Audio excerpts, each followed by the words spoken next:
Salve, salve, bípedes! Eu sou o Wildon Vital de Melo, o Camaleão Albino, e vocês estão no Parla. Hoje nós começamos as nossas visitas online e eu quero que vocês conheçam a famosa e muito querida Pinacoteca Luz. Só que antes da gente começar a conhecer a Pinacoteca Luz, repara numa coisa. Lá atrás, do outro lado da Avenida Tiradentes, nós temos o Museu de Arte Sacra. É outro museu incrível aqui na região central de São Paulo. Lá embaixo, virando à direita e descendo pelo Jardim da Luz, nós temos a Pina Contemporânea, que é uma outra parte também da Pinacoteca. Aqui atrás de mim, se vocês olharem, vocês estão diante da Estação da Luz.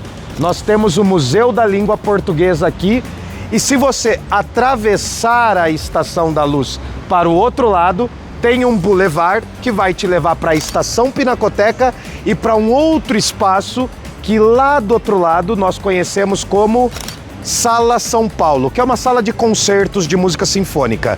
Então reparem, aqui no centro de São Paulo, neste perímetro, nós temos diversos espaços museológicos, para ficar só em alguns.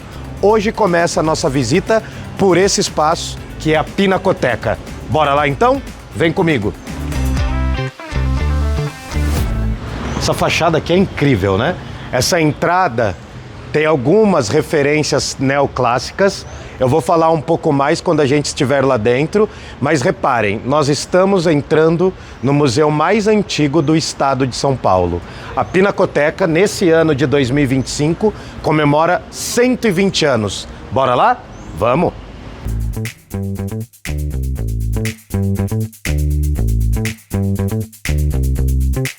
Aqui a gente tem duas telas que fazem referência ao povo Runicuim, que é um povo da região do Acre, tá? Aqui é como você é recebido na Pinacoteca. É um prédio incrível. Quer dar uma olhadinha no outro? Vem cá.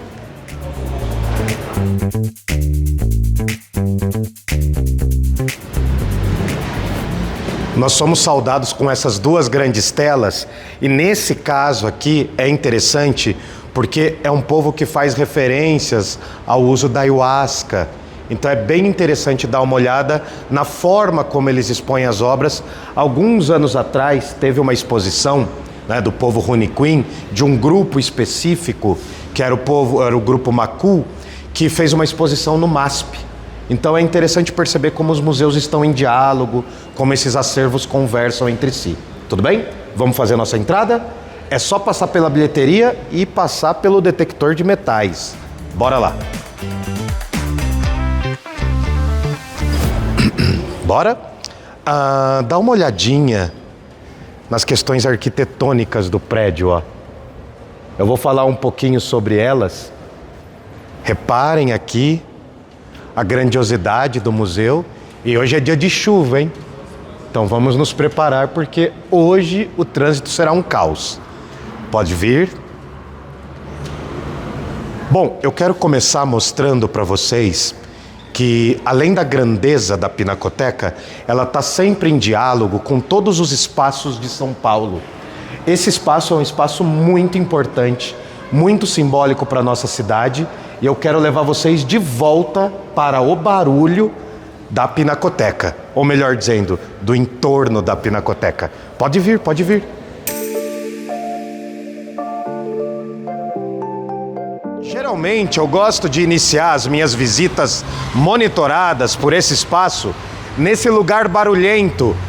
E eu gosto muito de falar de um lugar que a gente não pode ver daqui. Do outro lado da Avenida Tiradentes, nós temos o Museu de Arte Sacra. O Museu de Arte Sacra remete a um momento da cidade de São Paulo, quando ainda ela era colonial, quando ainda era uma espécie de província. O Museu de Arte Sacra, que é um outro espaço que nós também iremos visitar, ele é concebido no começo do século XX, mas ele só se consolida em meados dos anos 70. Por que eu gosto de começar a visita por um lugar que a gente não vê? É justamente para incentivar as pessoas a visitarem o museu e para elas entenderem que São Paulo tem um dos prédios mais antigos que ainda preserva a mesma função. Do outro lado, nós também temos, dentro do Museu de Arte Sacra, o Mosteiro das Irmãs Concepcionistas e nós temos o corpo do Frei Galvão, que é um dos patronos da arquitetura e da engenharia civil aqui de São Paulo. Do lado de lá é uma São Paulo colonial. Do lado de cá é uma São Paulo monumental com o prédio da Pinacoteca Luz. Olha que incrível, se vocês repararem, nós temos aqui um arco de meia volta, se remetendo diretamente à tradição romana. Se vocês repararem, vocês vão ver todos esses conjuntos de colunas. Lá na frente, a gente tem 2 frisos, contando umas histórias interessantes aqui, ó. Veja como as referências clássicas estão. Antes da Pinacoteca ser Pinacoteca, ela vai ser o Liceu de Artes e Ofícios. É a partir de 1905 que esse espaço se torna a Pinacoteca do Estado de São Paulo.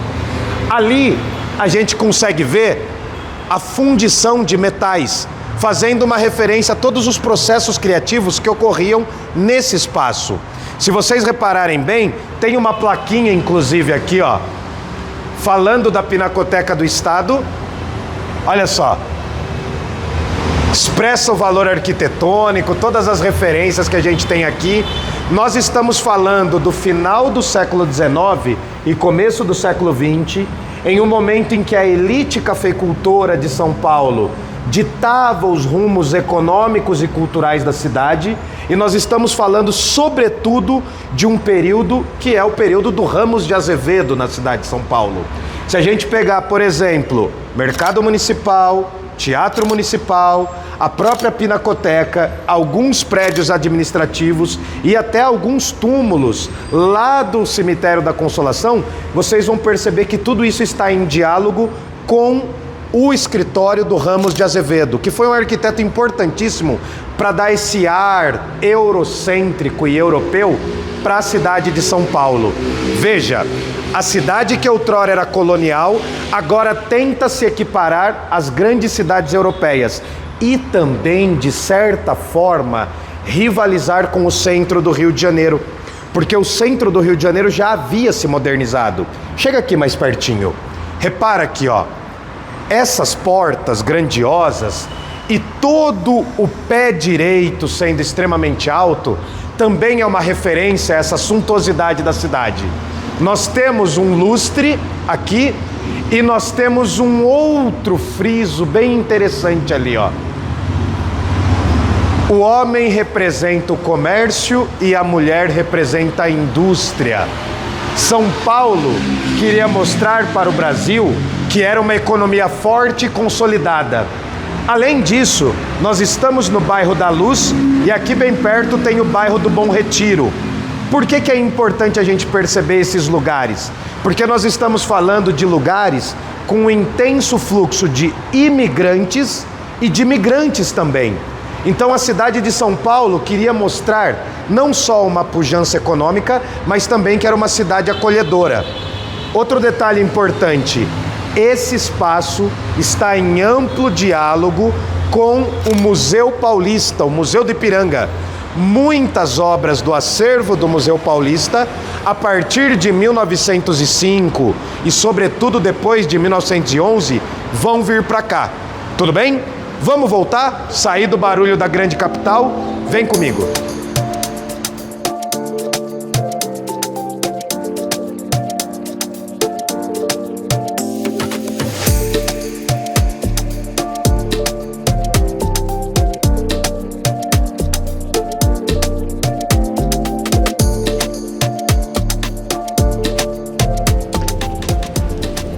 Bom, estamos no final de janeiro de 2025.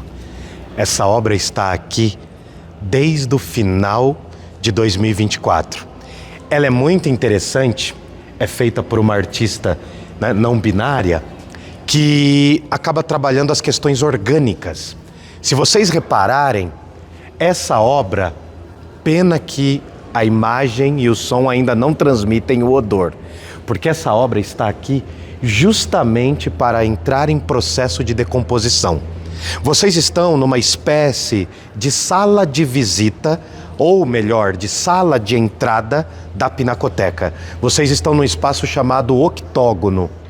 E esse espaço, ele recebeu depois um teto, em um dos momentos de reforma, e é interessante reparar também o contraste entre a alvenaria, essa dura alvenaria, que é uma das grandes construções de São Paulo do início do século XX. Lembremos também que o MASP e a Pinacoteca dialogam, o MASP e o Ipiranga dialogam, mas sobretudo a Pinacoteca e o Museu do Ipiranga dialogam. O Museu do Ipiranga é o grande edifício, monumento, que vai ser um dos primeiros a serem feitos de alvenaria na cidade de São Paulo. A Pinacoteca acompanha esse mesmo ritmo. Em oposição à força da alvenaria, a gente vê aqui uma obra de arte que pode ser considerada também uma obra instalação de uma artista chamada Dan Li, e aqui a gente vê esses processos de decomposição e diversos fungos. A ideia dessa obra, chamada Deixar Ir, é primeiramente condicionar a gente a um novo olhar sobre o que é o museu.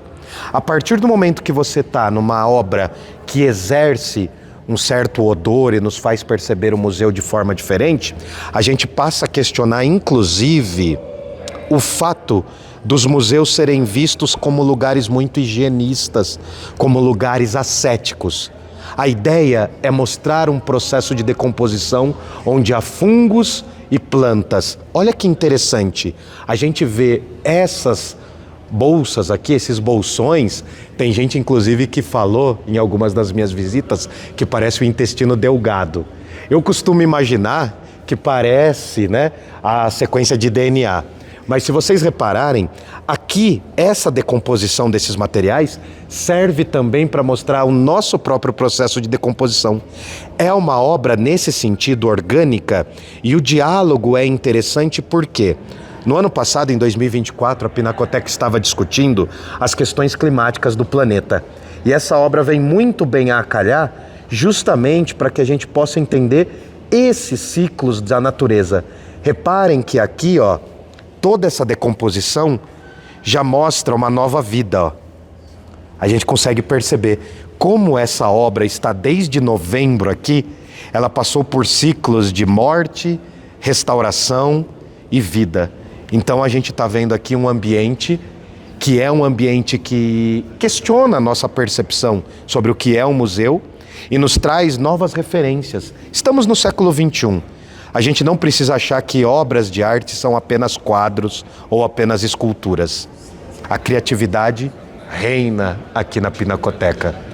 Aqui, nas instalações do octógono, é onde a gente tem o maior fluxo de artistas. Em breve essa obra sairá para dar espaço para uma nova obra que vai se conectar com as outras exposições da Pinacoteca. Não é incrível? Vamos dar uma olhada e vamos ler sobre ela? Tá aqui, ó.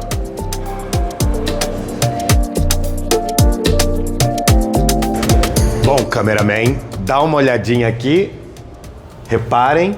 Olha que interessante. Como eu havia falado, neste espaço central do primeiro edifício da Pinacoteca, erguem-se em espiral grandes bolsas recheadas de matéria vegetal. As membras, que servem de berço para a proliferação do mundo orgânico. A instalação, e isso tem a ver com um conceito da arte contemporânea, está enlaçada por um grande arranjo de crisântemos. São frescos, que secará ao longo da exposição. Nesta obra espiralar, tal como a sequência do DNA e um pouco meio estranha, tal como os nossos intestinos, né? Que parte do chão em direção ao teto, Li trabalha em parceria com plantas, fungos, insetos, bactérias e outras criaturas. Ou seja, se a obra significa deixar ir, ela está falando também com a gente sobre o processo de decomposição. Nós estamos nesse processo de decomposição. Todo ser vivente antecipa a sua própria morte. Então veja como essa obra pode nos lembrar que somos humanos. Pode nos lembrar também que os museus podem ser espaços vivos. Espaços culturais não precisam ser vistos como velórios apenas. E se forem vistos como velórios, que eles nos deixem ir para outros processos criativos. Vamos continuar?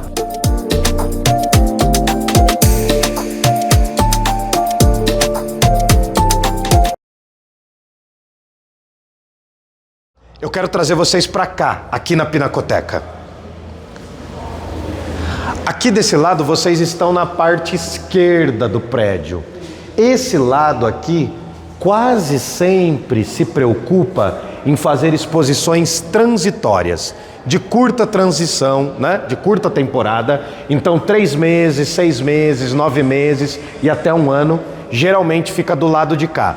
Você entrou na Pinacoteca Luz, pelo lado esquerdo você vai ver as exposições transitórias. E olha o que tem aqui, ó.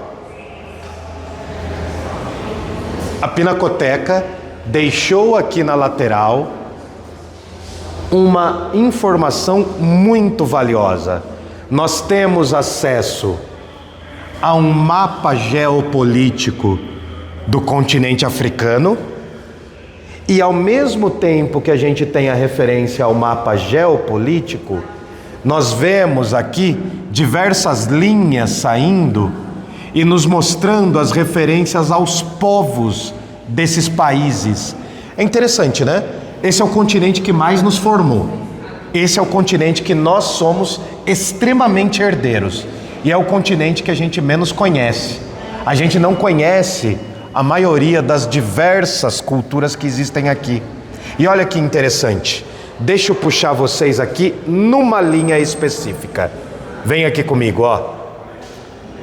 Aqui eles fizeram questão de escrever Camarões, que é inclusive um país que foi disputado por vários impérios coloniais durante o imperialismo britânico, durante o imperialismo alemão, durante o imperialismo português, francês e espanhol. O Camerun, ou Camarões, é formado por diversos povos. Nós vemos aqui o povo Bamileke, o povo Bamum e o povo Wukari. Por que é importante a gente reparar nesses povos? Durante muito tempo, houve uma procura para se diminuir a importância dos povos africanos, chamando-os de tribos.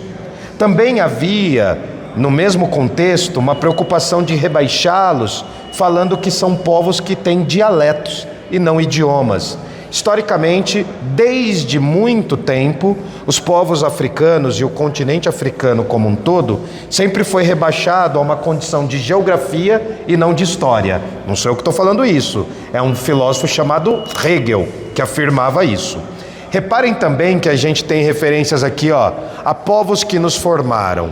O povo Yorubá, o povo Igbo, nós temos também o povo Fon, nós temos também o povo Ewe, os Ashanti, nós temos lá em cima também, ó, os povos da região da Mauritânia. Veja, nós temos os povos do Mali. Todos esses povos constituíram parte da nossa sociedade brasileira. E por que a Pinacoteca coloca esse mapa geopolítico e essas referências aos povos? Porque ela está querendo juntar essas duas informações e criar uma tensão. O mapa geopolítico do continente africano foi constituído pela Confederação de Berlim em 1884. Agora reparem, a sua geografia, os seus limites geográficos foram determinados por um povo ou por vários povos de outro continente. Isso aconteceu também com o Brasil, né? Se nós estudarmos, por exemplo, o Tratado de Tordesilhas, as próprias capitanias hereditárias, a gente está vendo uma coisa muito semelhante aqui. O colonialismo durante, né, as grandes navegações europeias e o imperialismo durante o século XVIII, XIX e o século XX, eles alteraram totalmente as práticas culturais dos povos nativos do continente africano e do continente americano. É interessante a gente perceber também que essas linhas geográficas acabam costurando e constituindo diversos conflitos que se arrastam até os dias de hoje no continente africano, no continente americano. Mas também a gente não pode pressupor que a Europa é uma unidade territorial coesa, porque também existiram conflitos lá. Ainda há lutas geográficas no continente europeu. Bom, para que a gente possa entender o sentido disso aqui, eu preciso puxar vocês para cá. Todo o propósito da Pinacoteca é criar uma forma de expografia que nos abrace. Olha que interessante. Aqui vocês têm diante de vocês, né, de quem são as mãos que tecem os tecidos que usamos. Isso me pega. Minha mãe era costureira. Aqui a gente tem o acesso ao toque. Uma coisa tão difícil nos museus, né? A gente vê aqui, inclusive os tingimentos, e aí a gente tem também acesso a um tear. Já percebeu que as expressões texto e tecido são muito idênticas? A tessitura, quem conta um conto tece histórias. Quem faz um tecido, né, cria um texto, cria uma urdidura. E isso é interessante porque nós estamos diante agora da apresentação de uma exposição que vai falar da arte têxtil no continente africano. E essa é a primeira exposição de grandes proporções que busca resgatar a grandeza do continente africano em solo americano. Essa exposição está incrível e ela se chama Entre a Cabeça e a Terra, arte têxtil tradicional africana. Por que a arte têxtil tradicional africana? Se vocês repararem nas minhas roupas, elas foram feitas de forma industrial. A gente está falando de um sistema, né? A consolidação do capitalismo industrializou os processos artesanais. Quando a gente fala de arte têxtil no continente africano, a gente resgata elementos culturais e também resgata uma construção desses tecidos anterior à própria estrutura do capitalismo. Então a gente vai falar de povos imemoriais aqui. A gente vai falar de um passado que foi negado por diversos outros povos também. Vamos entrar então num pequeno fragmento do continente africano.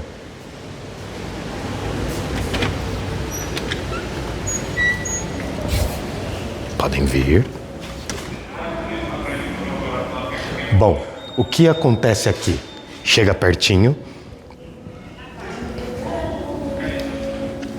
Olá, bom dia. Bom dia.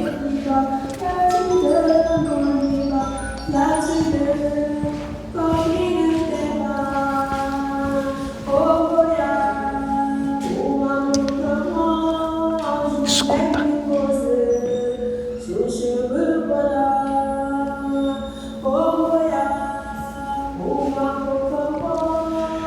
Essa exposição, que está na Pinacoteca nos últimos dias, conta com 129 obras da tapeçaria e da arte têxtil como um todo do continente africano. São obras de diversos países e de diversos povos. Essa exposição se estende desta primeira sala até a última lá na frente. São 7 salas que expõem o contexto da arte africana. Se vocês chegarem um pouquinho mais perto, repara aqui, ó. Nós estamos diante das máscaras elefantes, máscaras que servem para momentos sagrados e ritualísticos no continente africano e mais especificamente do povo Bamileke. Aqui nós estamos diante de uma produção artesanal e quando a gente chega bem pertinho, a gente repara na expografia da exposição e em alguns dos seus propósitos. Por que é uma máscara elefante? Porque ela tem esse formato interessante que vai se adequando anatomicamente ao corpo. E também é interessante a gente perceber que parece com tromba de elefante mesmo. Além disso, nós estamos falando de processos materiais que resgatam algumas das informações culturais desses povos. Aqui nós estamos diante de uma espécie de fauna e flora, porque há toda uma preocupação de retratar os animais, né, do continente africano, da mesma forma que um outro tecido que está aqui do lado também faz isso. Veja, aqui nós estamos diante de uma tessitura muito valiosa e preciosa. Geralmente, quando a tessitura tem essas linhas vermelhas, elas remetem à realeza dos povos que a constituem.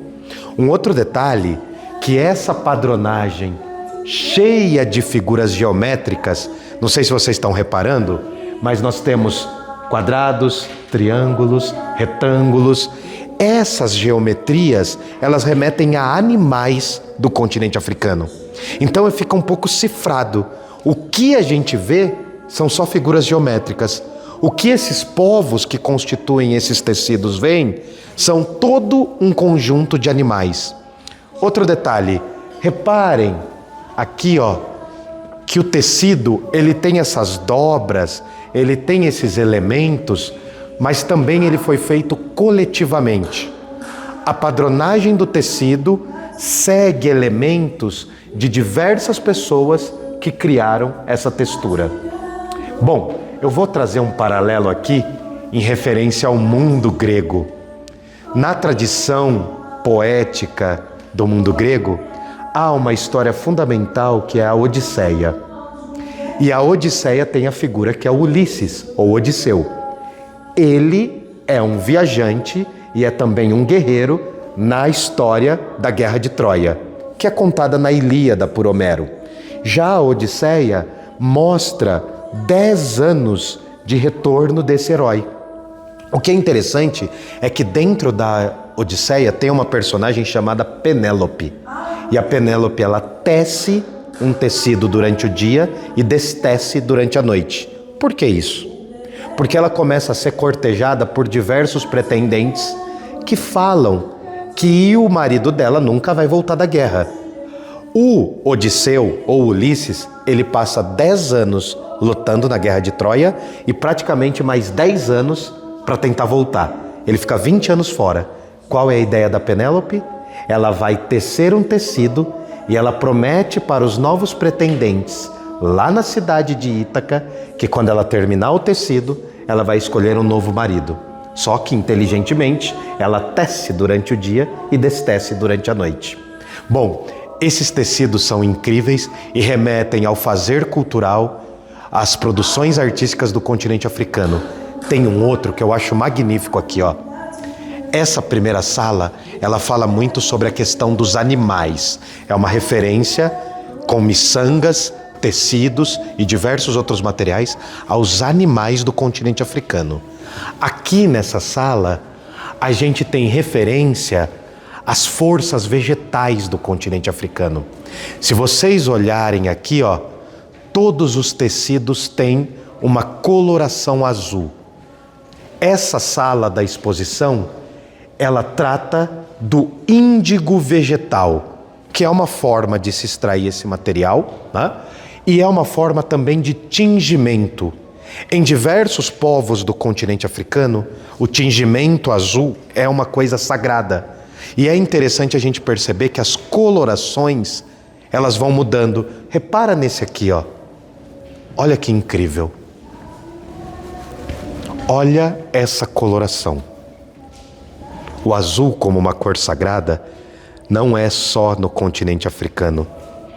A Europa também fazia isso ao considerar que o lápis lazuli era uma cor fundamental que ia somente, durante a época do Renascimento, no manto da Virgem Maria.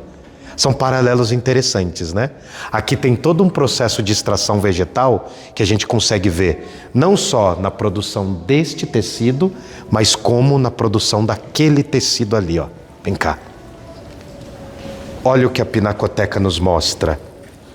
Aqui nós não podemos tocar, mas a gente vê o método de produção, que por mais diferente que seja do que a gente está acostumado com os tecidos, remete ao fazer da humanidade nas tecelagens, nas fiandeiras. Olha só, para que o tecido fique assim, com essa coloração e remeta à realeza, ele precisa passar por esse processo aqui, ó. Olha que incrível. Isso me faz lembrar a minha mãe costurando os remendos da minha calça. Me faz lembrar a minha mãe costurando os botões da minha camisa xadrez. Aí a gente vem para esse processo, que a gente vê muito mais complexas urdiduras. Reparem, olha que incrível. E aí, por fim, vem o tingimento do índigo vegetal. E essa é uma das partes mais fantásticas. A transformação do tecido em um tecido de realeza. Reparem aqui na linha vermelha, no tecido que está exposto aqui. Olha que incrível. Aqui a gente está diante do sagrado, do cotidiano, do cultural e do artístico de um continente que nós precisamos estudar mais. Eu me comprometo com vocês a trazer muitas outras referências sobre o continente africano. Mas calma, eu quero levar vocês para outra ponta da exposição. A gente vai só percorrer. É maravilhoso, vem cá. Cada uma das salas remete a um tipo, olá, bom dia, a um tipo de fazer. Aqui a gente tem também algumas referências a utensílios, tronos sagrados de vários povos do continente africano. E sabe o que é mais legal? Esse museu também dialoga com outro museu, que é o Museu Afro-Brasil, Emanuel Araújo. Mas isso é papo para uma outra conversa. Vem comigo. Olá, bom dia, tudo bem? Vem.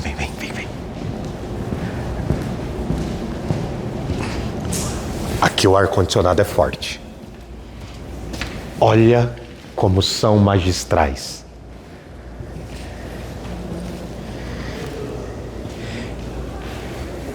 É surpreendente, né? Os tecidos são também referências sagradas para os povos do continente americano. Então há um diálogo aqui. Toda a ideia de tapeçaria, toda a ideia de arte têxtil, olá, tudo bem? Bom dia. Dialoga diretamente com o fazer humano. Essa última sala é surpreendente e eu preciso mostrá-la para vocês. Olha que incrível. Se lá nós observamos as cabeças com as máscaras elefantes, aqui na última sala a gente vai direto para a terra. Já que a exposição se chama Entre a Cabeça e a Terra, olha como a luminosidade baixou, olha como é um outro clima. Se você puder dar uma panorâmica aqui, cameraman, você vai ver que tem tons terrosos. Olha como isso é incrível.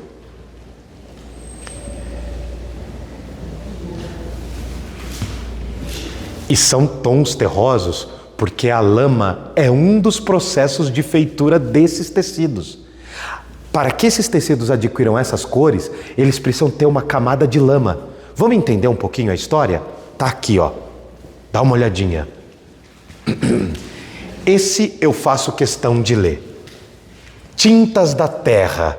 Reparem, na língua bambara do Mali, lembrando que o Mali ajudou a constituir o povo brasileiro. Já ouviram falar da revolta dos malês? Isso é papo para uma outra conversa. Olha só, bagalon significa feito com terra. Essa nomenclatura define, portanto, a técnica e os significados atribuídos ao tecido. Esses tecidos que a gente acabou de olhar. À primeira vista, suas formas parecem abstratas e puramente decorativas, mas compõem, na verdade, um alfabeto visual. Bom, durante a história das invasões ao continente africano, foi-se muitas vezes falado, sobretudo pelos europeus, de que o povo e os povos do continente africano não possuíam história, não possuíam alfabeto e não possuíam gramática. Isso, ao longo do século XVIII e XIX, serviu muito para rebaixar a percepção sobre essas culturas. É nesse momento que no continente europeu a característica principal do surgimento da disciplina da história está nascendo, disciplina enquanto curso universitário. Além disso, é nesse momento que a ideia dos idiomas com dicionários também estão fortalecidas e o senso de nacionalismo e nacionalidade no continente europeu se fortalece. E por que é interessante pensar isso?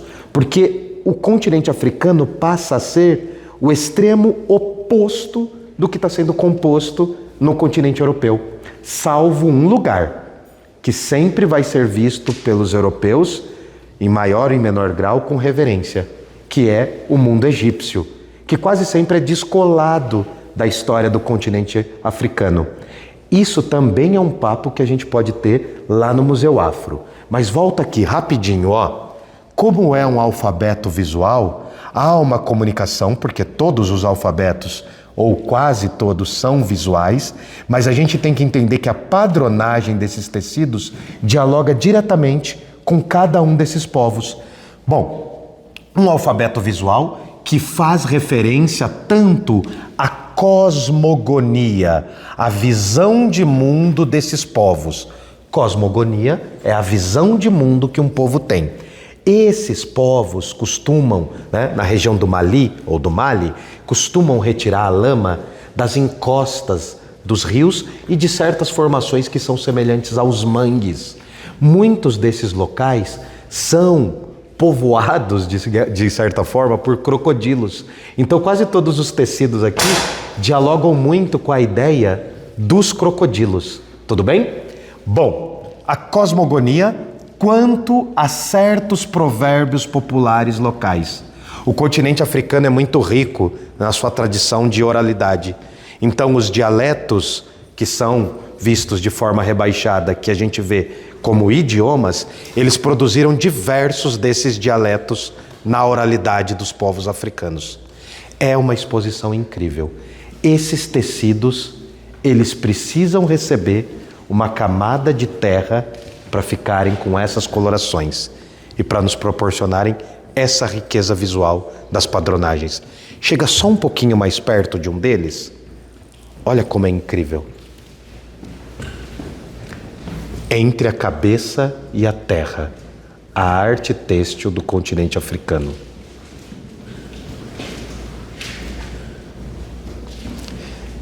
E eu quero que vocês percebam mais uma coisinha.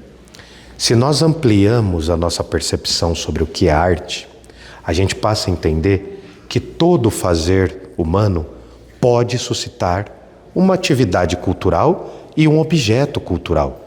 É interessante a gente expandir a nossa percepção sobre o que é arte. Se a gente vem até um museu ou a pinacoteca, a gente pode ver diversos quadros e esculturas, mas existem outras formas também de manifestação artística. É por isso que, por mais contradições que existam no século XX e XXI, a arte se ampliou e a própria percepção sobre a arte não é apenas eurocêntrica. Tudo bem? Vamos continuar? Eu quero mostrar para vocês 2 gigantes esculpidos aqui. Bora lá?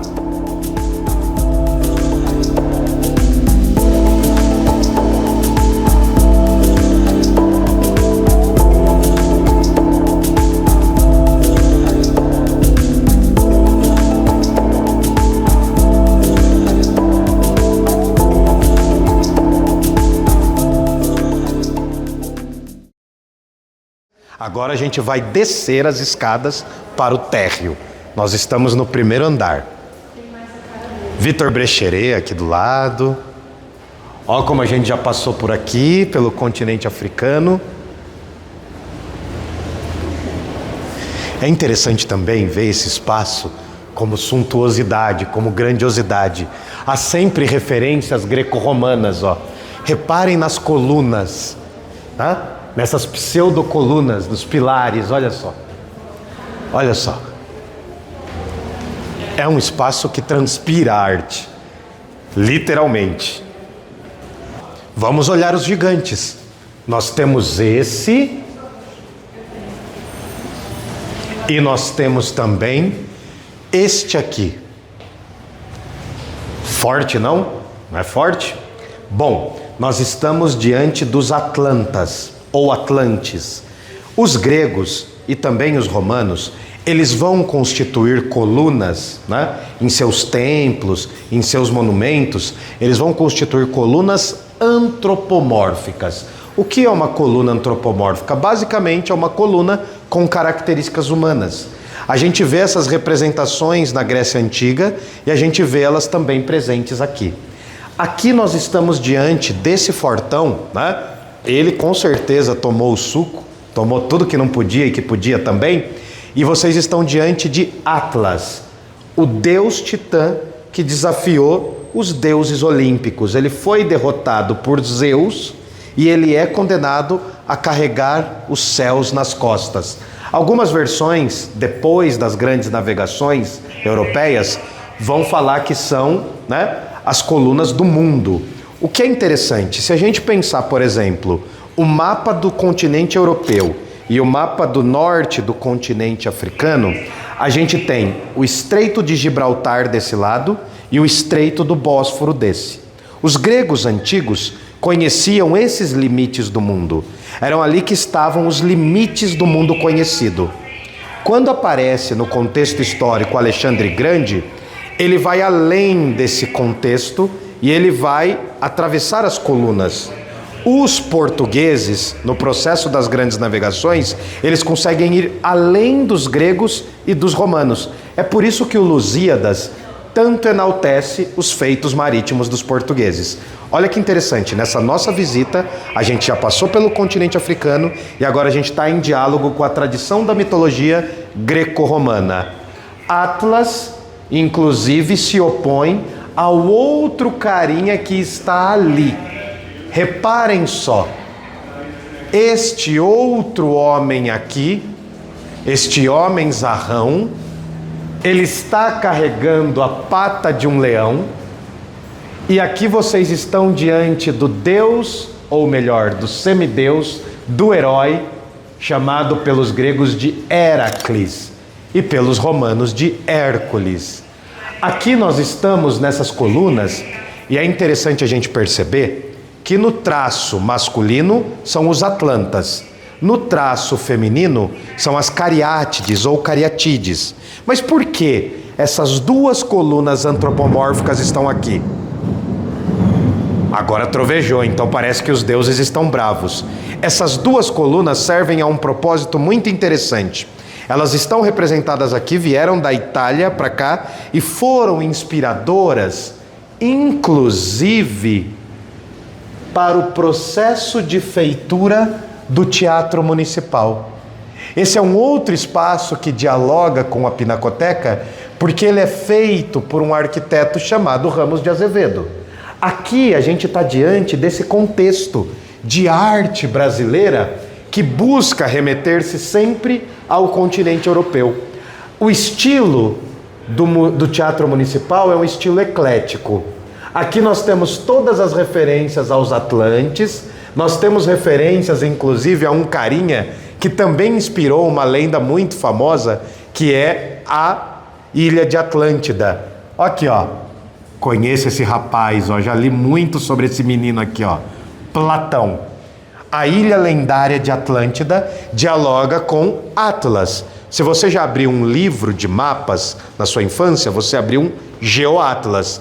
Se eu não me engano, a primeira vértebra também é uma Atlântida, ou um Atlas, a nossa primeira vértebra, porque ela segura o nosso globo.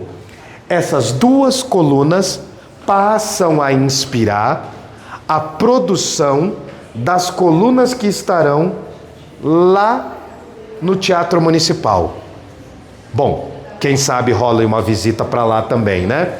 Quando vocês estiverem na Pinacoteca, por favor, não toquem nessas obras em nenhuma hipótese, tá? A nossa mão produz algumas substâncias que interferem nesse material, então não toquem de forma alguma. Valeu?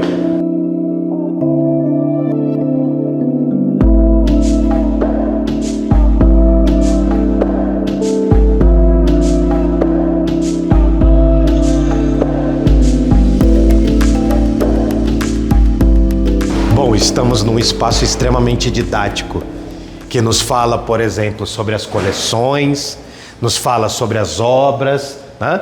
Todas as imagens que tem aqui. E eu queria focar nessa tela aqui, ó, que não é bem uma tela artística, mas conta bastante da história da Pinacoteca. Ao longo dos seus 120 anos, a gente vai ter a presença da primeira mulher na direção só no ano de 1976. Isso é uma questão importante até para a própria forma de representar os artistas e as artistas ao longo da história da Pinacoteca. Mas aqui é um dos momentos mais determinantes da Pina, quando nós estamos diante da imagem do Emanuel Araújo. Este diretor foi determinante porque quando ele sai da Pinacoteca, em 2002, ele não vai para outro museu, ele funda um novo museu. O Museu Afro tem um profundo diálogo com a Pinacoteca Luz, porque o Emanuel Araújo esteve aqui como diretor durante 10 anos, ampliou a percepção sobre esse museu, trazendo diversas exposições que foram fenômenos de público, e além disso, ele testou uma nova forma de expografia. Vocês perceberam que eu falei da Pinacoteca, mas eu ainda não falei de praticamente nenhum quadro? Então a gente vai começar a falar de quadros agora. Só que a gente precisa subir e vamos pegar o elevador. Tudo bem? Bora lá?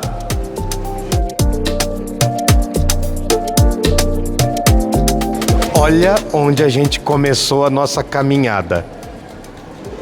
Lá na parte de fora. E aqui vocês estão diante de uma maquete que mostra um pouquinho da Pinacoteca. Uma das coisas mais importantes da Pina Luz, como é carinhosamente chamada, é o fato dela abraçar de todas as formas possíveis a arte brasileira. Os materiais que existem aqui, todo o contexto, dialoga muito com a produção artística brasileira que vai do final do século XVII até, recentemente, o século XXI. Outra coisa importante é que, geralmente, a Pinacoteca deixa exposta aproximadamente 1.200 obras, levando sempre em conta aí entre 400 e 500 artistas. É um espaço incrível. Vamos lá?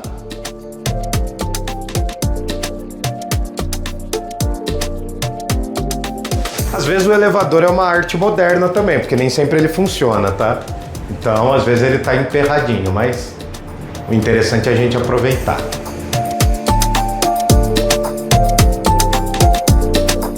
Vem comigo. Não se esqueçam que as portas são automáticas, então às vezes elas podem trombar com a gente. Aqui a gente tá na sala 1. Dessa nova expografia. Eu quero mostrar para vocês a diversidade de estilos, tempos e rostos retratados aqui. Nós temos dezenas de artistas brasileiros e brasileiras que constituíram a cultura do nosso povo. Vai desde as representações pictóricas, é por isso também que a Pinacoteca chama Pinacoteca, até esculturas contemporâneas. Eu gostaria de destacar que a Pinacoteca é um lugar onde a gente também consegue visitar e sentar. Isso é extremamente importante, ó. Para diversos públicos, tem que ter acessibilidade. Então, às vezes é preciso sentar. Olhando essa totalidade de retratos e autorretratos, eu consigo perceber o seguinte: falta muitas representatividades aqui.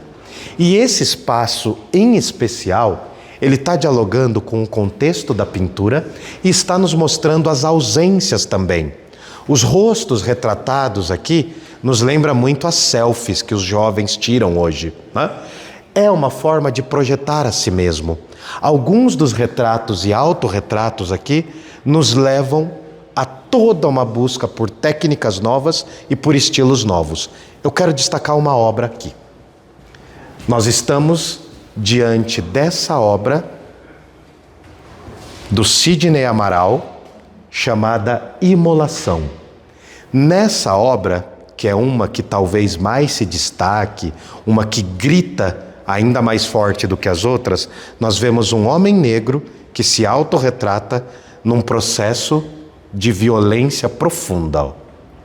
Além disso, essa obra está dialogando com o contexto das populações negras e pardas e como essas populações ainda hoje são marginalizadas, mas nós também falamos da ancestralidade de outros tempos. Aqui a gente está falando profundamente sobre a história que marcou a sociedade brasileira, que é a escravidão. O Sidney Amaral foi um grande artista, não só foi um pintor, mas também trabalhou com esculturas e diversas outras linguagens. O Sidney Amaral morreu em 2017. Foi um baita artista que, inclusive, teve um trabalho muito grande nessa pinacoteca como alguém responsável por remodelar a forma como essas obras eram expostas. Aqui nós estamos diante dessa obra Imolação e o artista vai para um recurso limítrofe.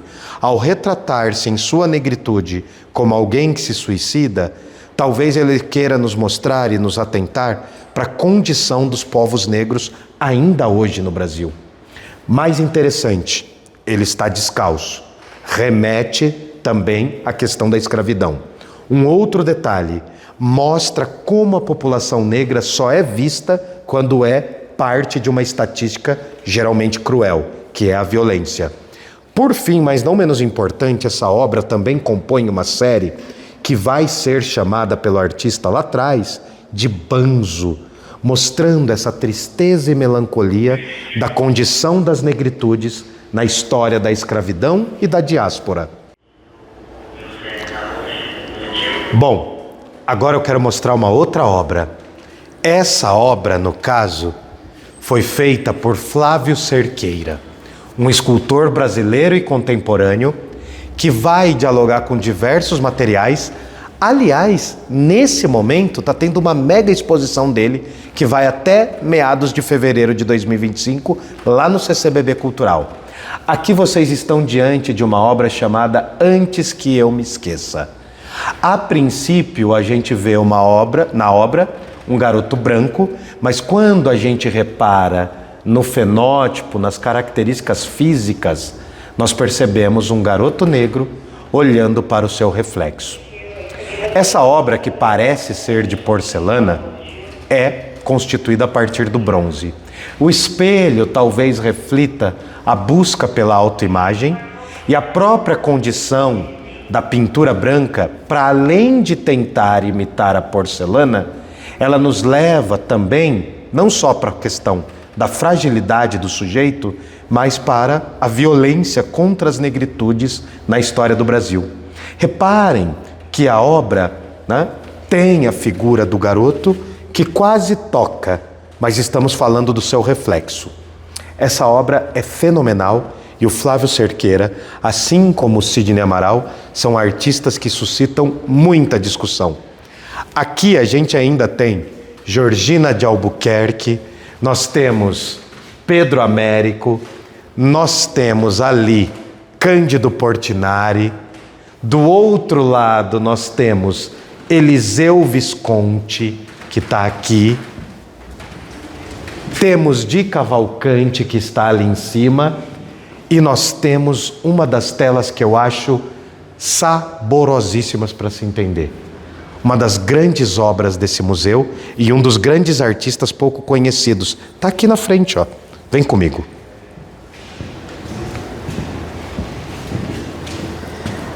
É interessante, ao olharmos para a obra do Arthur Timóteo da Costa, que ele cria um autorretrato.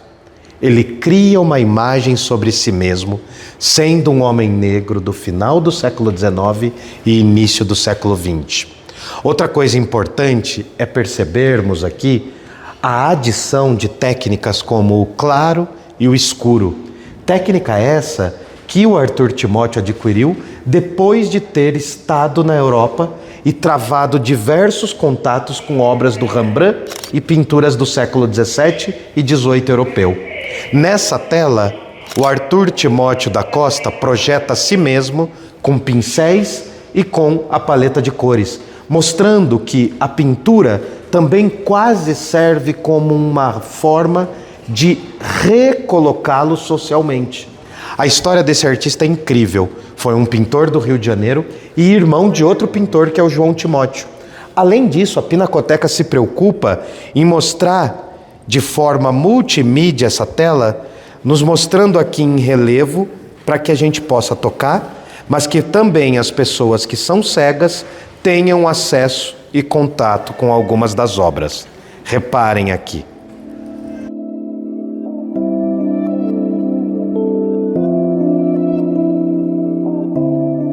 Pedro Américo, um dos maiores pintores que o Brasil já teve, o pintor que pintou a tela mais patriótica da cidade de São Paulo, que é o Independência ou Morte, ou o Grito da Independência, que é um paraibano na cidade de Areias.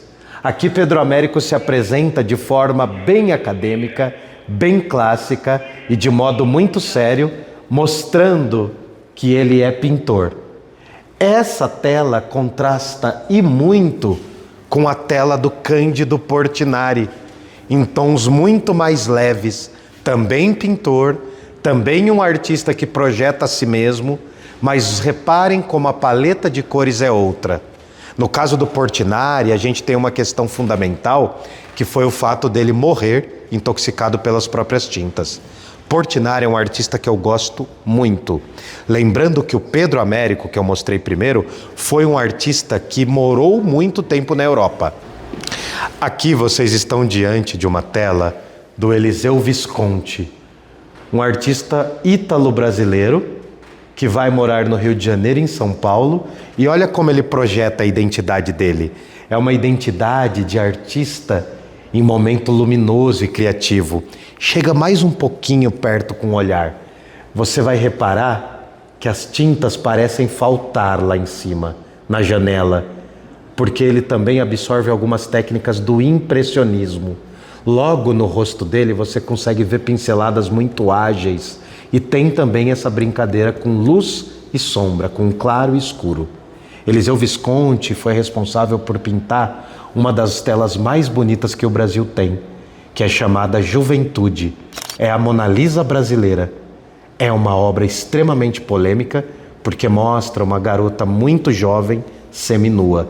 Eliseu Visconti foi um artista muito criativo e é talvez um dos artistas que mais tenha trabalhado com a ideia do impressionismo e a absorção desse impressionismo em terras brasileiras.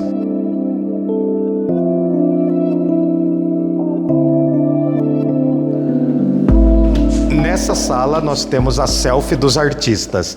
Vocês repararam a quantidade de mulheres indígenas, mulheres negras, homens negros e homens indígenas retratados? Só tem mulheres sendo retratadas, né? Obviamente que eu estou sendo irônico. Não há mulheres sendo retratadas. Você percebeu a quantidade de homens que se autorretrataram e criaram retratos aqui? É interessante a gente perceber como a pintura, na história de um país cuja escravidão foi a regra por quase 400 anos, quem tinha o direito a pintar eram os homens. A pintura era sempre visto como algo menor, da mesma forma que a literatura. Vocês já repararam que os nossos artistas, até o comecinho do século XX, eram predominantemente homens que exerciam outras funções e no momento de hobby eram pintores. Repara num outro detalhe também. Eu gosto de relacionar esse espaço com aquele filme Sociedade dos Poetas Mortos, quando o professor vai até os estudantes e mostra o retrato de um monte de gente morta.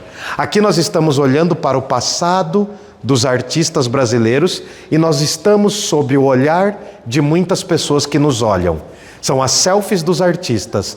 Projetar a si mesmo é extremamente fundamental. Por exemplo, se eu me apresentasse como o melhor escritor do Brasil, evidentemente vocês iam dar risada de mim. Se eu me apresentasse como um filósofo radical, que faz diversas críticas políticas, você teria uma outra visão sobre a minha pessoa. Se eu estivesse, por exemplo, aqui, de terno e gravata, falando de forma empolada assim, vocês iam ter uma outra percepção sobre mim. Se eu chego mais descolado e descontraído falando sobre futebol, a percepção também é outra. Um retrato também serve para projetar a identidade que o artista quer transmitir. Ora nós temos pessoas sérias, ora descontraídas, figuras dramáticas, figuras que se impõem e figuras que trabalham a persona. O autorretrato e o retrato também é uma projeção do eu. E se você acha que a selfie nasceu com os celulares, lê do engano, porque as selfies estão sempre aqui, trazendo a fisionomia do ser humano e a história do povo brasileiro. E para além disso, a gente vê também o domínio de técnicas e os estilos diferentes. Vocês repararam que o Pedro Américo é a cara do calvo do Campari antes da calvície? Olha só. Outra coisa interessante é ver que a palidez do rosto também remete a um estilo bem próximo do romantismo, de se retratar os artistas. Esse estilo meio tuberculoso, né? José de Alencar que poderia falar sobre isso. Vem aqui na outra sala que eu vou mostrar um outro quadro incrível. Vem cá.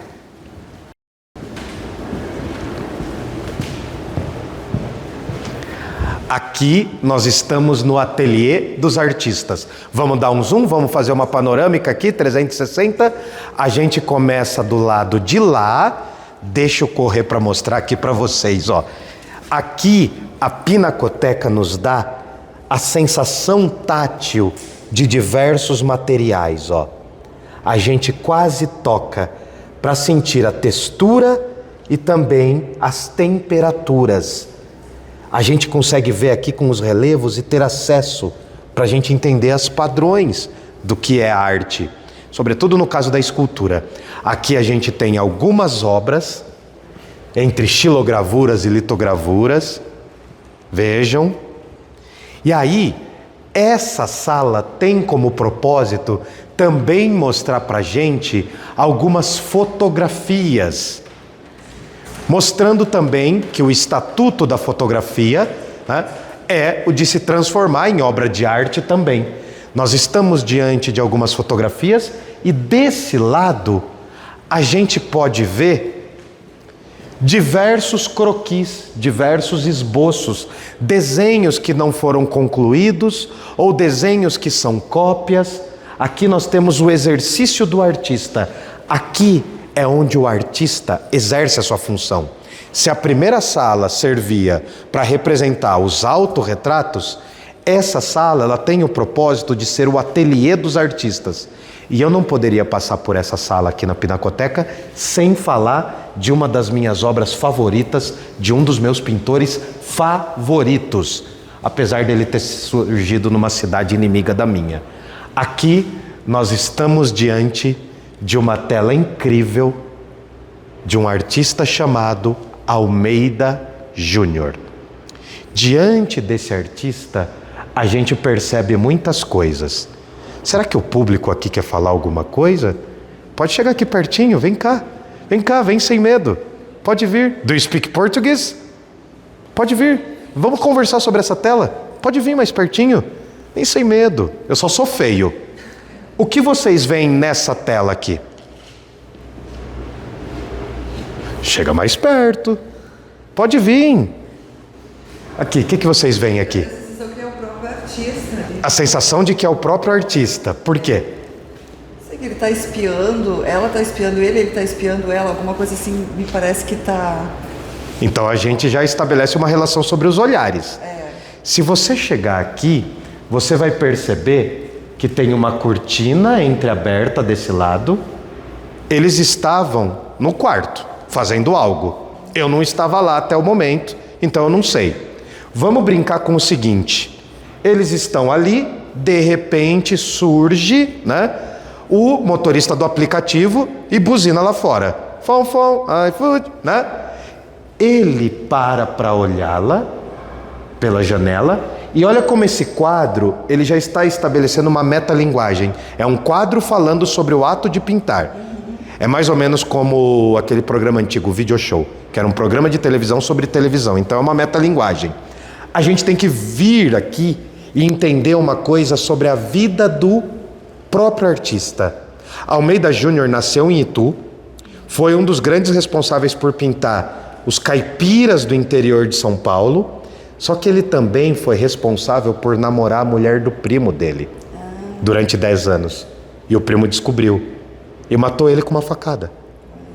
O Almeida Júnior foi assassinado e esse crime passional fez com que o primo dele fosse inocentado, porque ele defendeu a honra.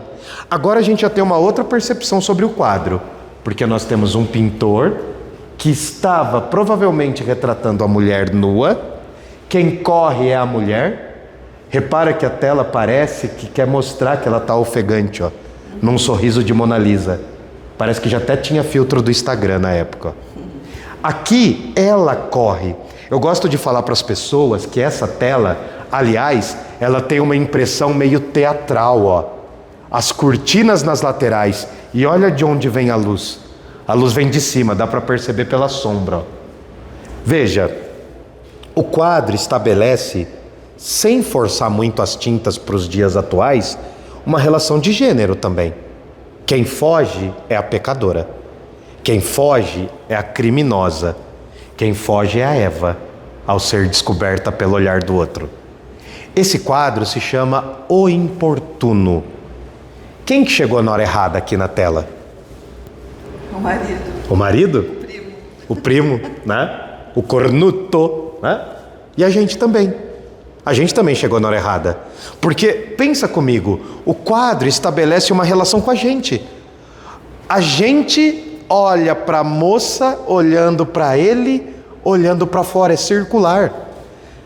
Eu acho que dá para remeter, inclusive, um escritor do final do 19 e começo do 20 que intervém nas relações de leitura, um tal de Machado de Assis. Quando a gente lê, por exemplo, Memórias Póstumas de Brás Cubas, qual é a maior raiva que a gente sente? É que além de ser escrito num português extremamente difícil para a maioria dos brasileiros, o autor, na voz do personagem, fala pra gente: pula a página, vai lá para o outro capítulo. Leitor, não está gostando do meu texto? Joga esse livro fora. Essa relação entre obra, o autor e o espectador é uma espécie de Santíssima Trindade. O importuno da tela não é só a pessoa que chega. Se está estabelecendo um olhar com o espectador, nós entramos como se fosse com uma tela, né? A gente entra e a gente faz parte da janela indiscreta da vida. E é engraçado, né? Porque uma coisa que nós brasileiros adoramos é a fofoca. Que é a coisa mais saborosa do que ficar sabendo da vida do outro. É engraçado que o artista, ele mostra e também esconde. Muito semelhante essa tela. Obrigado, viu? A gente tem aqui a tela da Lucy City, ó. A Lucy City Ferreira faz algo semelhante. Ela induz o nosso olhar para que a gente olhe para a mão dela e olhe para o pincel apontando para a tela.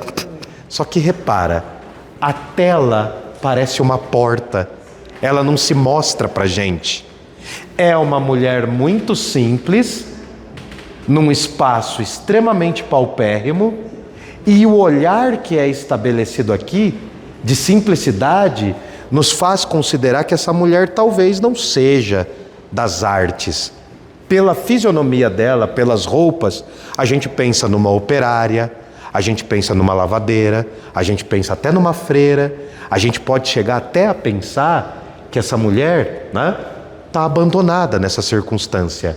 Mas quando a gente olha ela induzir o nosso olhar para a tela, ela está falando que apesar dos dilemas que estão aqui, ela quer que a gente olhe para o desenho que a gente não vê. Eu acho que esse quadro estabelece algumas relações com o quadro As Meninas, do Velázquez. Mas repara numa coisa, a Pinacoteca não vai te dar de forma fácil a interpretação dessas telas. Aqui a gente tem uma obra modernista. Aqui a gente tem uma obra do final do século XIX. Repara como o modernismo está exatamente ao lado da arte acadêmica do XIX. É interessante perceber pelos traços, é interessante perceber também pelo estilo. Se vocês repararem, todas as telas aqui estão criando uma relação entre pintor e pintura. É a metalinguagem. Uma das características mais comuns é que os artistas usavam o ato de pintar na própria pintura para enaltecer a pintura. Isso é um termo em latim, ut pictoras poiesis, mas a gente não vai ficar falando disso agora. Vamos subir? Vem comigo.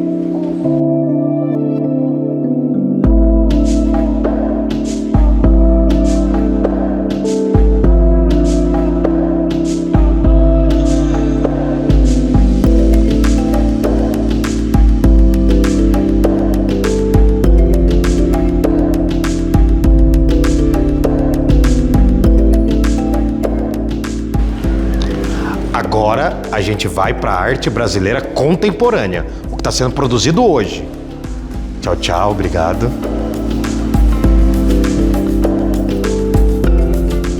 E a gente vem para uma sala que choca a percepção das pessoas. Aqui nós estamos na arte contemporânea, que é aquele momento que a galera fala: meu Deus do céu, o que é isso? O que fizeram? Eu não entendo nada. Reparem na sala.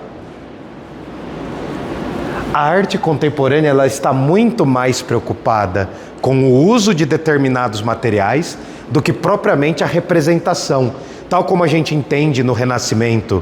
Quando a gente olha para o Renascimento, o maneirismo, o barroco, o rococó, até o neoclassicismo, a gente geralmente olha para essa representação figurativa do ser humano. Só que isso cai no século XX. Já no século XIX, com a fotografia, os artistas se veem meio desesperados e buscando por novas estéticas. No século XX, com o cinema e hoje em dia, com as inteligências artificiais, o artista precisa ser cada vez mais criativo. E temos aqui a representação de uma artista que é criativa e muito referenciada. Aqui, vamos dar uma voltinha, vamos fazer mais ou menos como se fosse Totem e Tabu do Freud. Vamos girar em torno da obra. Olá, tudo bem? A gente gira em torno da obra e eu quero, cameraman, que você pare aqui em cima. Veja. Vocês estão diante de uma obra extremamente interessante da Adriana Varejão, uma artista incrível, brasileira e contemporânea. Logo de saída, a Adriana Varejão era uma colecionadora de azulejos. Ela vai brincar que o azulejo é a pele das obras dela. Tem muitas obras da Adriana Varejão lá em Inhotim, naquele grande museu a céu aberto. Se você chegar aqui pertinho, deixa eu ver como está minha coluna, ainda está certo. Aqui a gente repara todo um conjunto de referências à arte europeia e portuguesa. A produção desses azulejos azuis vai ter muita relação com a história de Portugal, com a história do Brasil como um todo. Pensem, por exemplo, em Minas Gerais, no Rio de Janeiro, em São Luís do Maranhão, na Bahia, em João Pessoa, na Paraíba. Tem muitas referências a essa arte dos azulejos, que também aparecem nas louças. A grande questão é que essas referências a azulejos azulados também dialoga com a arte do mundo árabe e com a arte do mundo chinês. Aqui a gente vê esses azulejos como base e depois a gente tem um arrombo de patriotismo ao ver o verde das matas e o amarelo do ouro. Mentira, né? Mentira. É o verde da família Bragança e o amarelo da família Habsburgo. Mas essa coluna sobe e por dentro da coluna a gente vê as carnes. A ideia da Adriana Varejão, que teve uma exposição incrível aqui na Pinacoteca alguns anos atrás, a ideia central da Adriana Varejão é resgatar alguns elementos da arte barroca.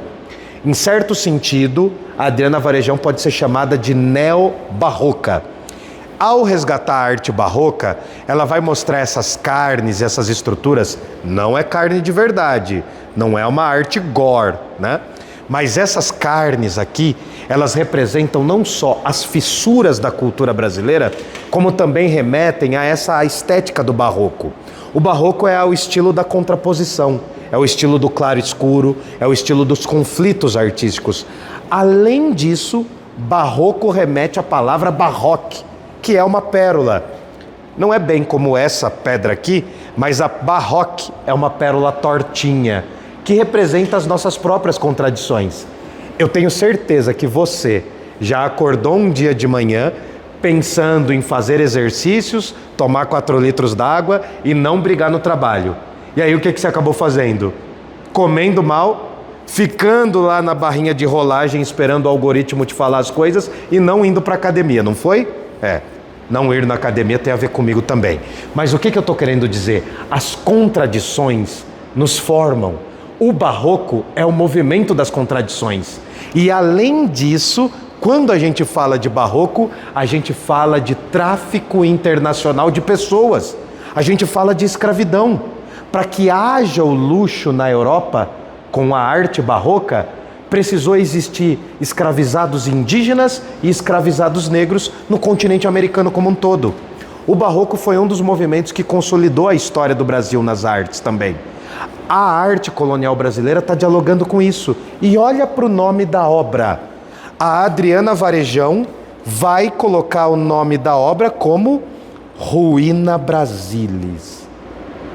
Quer dizer então que o Brasil é uma ruína? Quer dizer então que a arte brasileira não tem parâmetro? Essa coluna que está aqui ao meu lado, ela dialoga com a nossa formação europeia, que acaba tendo essa continuidade, mas nós conseguimos entrever a carne. Vamos fazer um paralelo e uma brincadeira. Imaginem se a gente pudesse cortar os prédios de São Paulo ao meio. Qual sangue sairia desses prédios? Se a gente pensar no século XX, é sobretudo o sangue nordestino, que ajudou a construir a sociedade de São Paulo. E é também o sangue dos invisibilizados. Se a gente estuda a história do Brasil, a gente costuma reparar que nós somos migrantes e imigrantes, invadidos e invasores. A gente fala também de um contexto de violências simbólicas e reais. A gente fala da violência histórica que constituiu esse país. Estamos falando de Brasil. Estamos falando da Ruína Brasilis. Eu acho essa obra incrível. Mas saindo do contemporâneo, eu quero levar vocês para os caipiras. Vamos falar porta, morta e torta? Vem comigo. Agora a caminhada é longa, hein? A gente vai subir 2 lances de escada. Será que vocês têm fôlego para isso? Hoje eu treinei costas, não treinei perna. Bora lá. Eu vou falar umas coisas artísticas só para fazer uma pausa, porque o coração, eu já cheguei nos 40, né? Repara, sempre a Pinacoteca está mencionando o classicismo e o neoclassicismo. Aqui a gente está diante de uma referência à tradição grega. Veja, a gente tem uma espécie de coluna, como está presa a base, a gente pode chamar até de pilar, ou de pilastra, ou falsa coluna. Mas olha as referências clássicas aqui, Lá no meu curso sobre História da Arte, eu falo de todos os estilos arquitetônicos, do dórico, do jônico, do coríntio, infelizmente tem o coríntio. Falo também do compósito e do toscano. Você pode saber mais acessando o nosso link lá, tá bom? Vamos subir o segundo lance? Vem comigo. Pernas para quem te quero. Agora, já que a Pinacoteca tem uma história profunda com a arte da escultura, no segundo andar você vai ver não apenas colunas, mas vai ver diversas esculturas também. Olha o que a gente não aprendeu na escola, vem comigo. Muita arte contemporânea desse lado. Olá, tudo bem? Muitas artes contemporâneas aqui.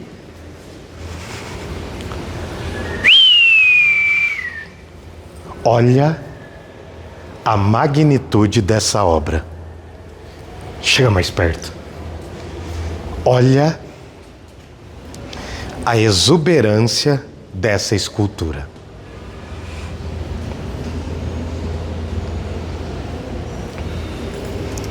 Somos um povo em busca da nossa identidade. Faz pelo menos uns 520 anos que o Brasil está tentando entender o que é o Brasil.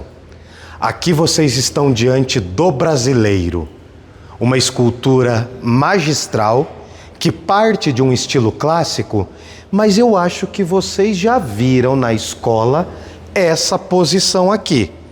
Já ouviram falar de Abapuru? Olha como ele é semelhante. E o mais interessante é que essa escultura também traz esses traços de um homem negro, esculpido dessa forma clássica. E eu gosto de fazer uma questão aqui na visita monitorada. Aqui a gente está diante de uma representação que remete muito à tradição europeia. Lembra dos gigantes que a gente já viu? Só que a Europa, durante muito tempo, e sobretudo no século XIX, vendeu a ideia que a sua arte era superior porque as esculturas eram brancas, de gesso ou de mármore ou outros materiais. Só que no século XX para o XXI, até o século XXI, foi descoberto que essas esculturas tinham pigmentação. E hoje a gente sabe que essas obras são extremamente coloridas. No caso dessa obra aqui, que é de 1937, numa época extremamente conturbada da história brasileira, a gente vê a busca da identidade do nosso povo, sobretudo no momento conflituoso que era a Era Vargas. Reparem que essa pose altiva, esse olhar discreto, não só nos remete ao modernismo da arte do Abapuru, mas vai além e busca investigar o que nós somos para nós mesmos. E já que eu falei de modernismo, deixa eu mostrar uma preciosidade que está aqui no segundo andar da Pinacoteca. Vem comigo, cameraman. Reparem aqui. Segurem. O ar-condicionado está pegando aqui. Olha essa obra aqui, ó. Tarsila do Amaral nos apresenta aqui uma imagem de São Paulo. Repara que é uma imagem que nos mostra figuras humanoides, ó. Aqui a gente tem uma bomba de gasolina que parece uma figura humana, mostrando quase como um ser humano em parceria com a tecnologia. Nós temos um número que parece um endereço ou um logradouro aqui, né? Mas talvez esteja falando, esses números de série, sobre essa sociedade do consumo, essa sociedade do comércio. Só que além disso, se você olhar, é um quadro extremamente geometrizado. É um quadro que enaltece as ideias do cubismo. Além disso, a gente tem uma São Paulo quase idílica, uma São Paulo dos sonhos, uma São Paulo bela. O nosso quadro aqui se chama inclusive São Paulo, justamente em uma sala que a gente sai dessa idealização dos modernistas no começo do século XX para aquela imagem que todo mundo viu nas apostilas da escola, que está aqui, ó, essa fotografia aqui, ó. Reparem, essa fotografia mostrando a contradição dos condomínios de luxo e a favelização da sociedade brasileira. Aqui estamos em diálogo com as contradições do nosso povo. Se o cameraman abrir, ele vai me mostrar que eu estou diante de diversas paisagens, sobretudo paisagens de São Paulo, representações da cidade de São Paulo. Eu, como um caipira, um interiorano da cidade de Jundiaí, eu olho a magnitude que São Paulo tem hoje e acho difícil imaginar que São Paulo já foi uma província. Para mim, a imagem de São Paulo que salta aos olhos é talvez a imagem da desigualdade. E essa foto continua extremamente atual, não é? Essa foto parece que foi feita agora da sociedade brasileira. Vamos continuar, porque eu quero levar vocês para os caipiras. Eu estou prometendo e agora é o momento. Vem comigo.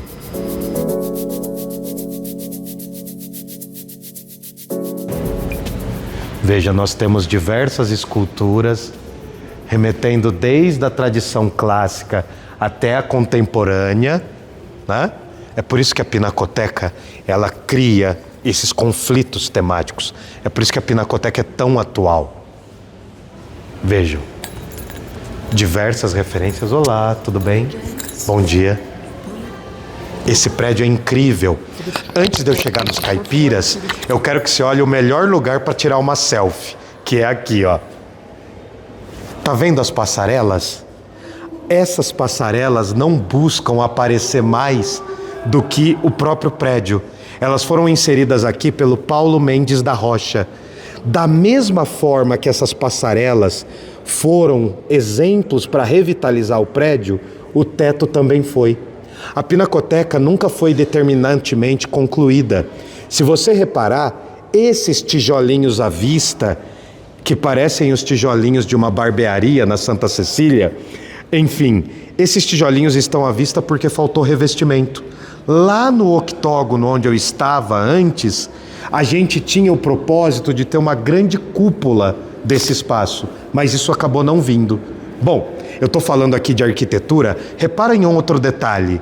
Aquelas colunas lá na frente, elas não estão sustentando nada do prédio. Elas estão ornamentando o prédio. São pseudocolunas.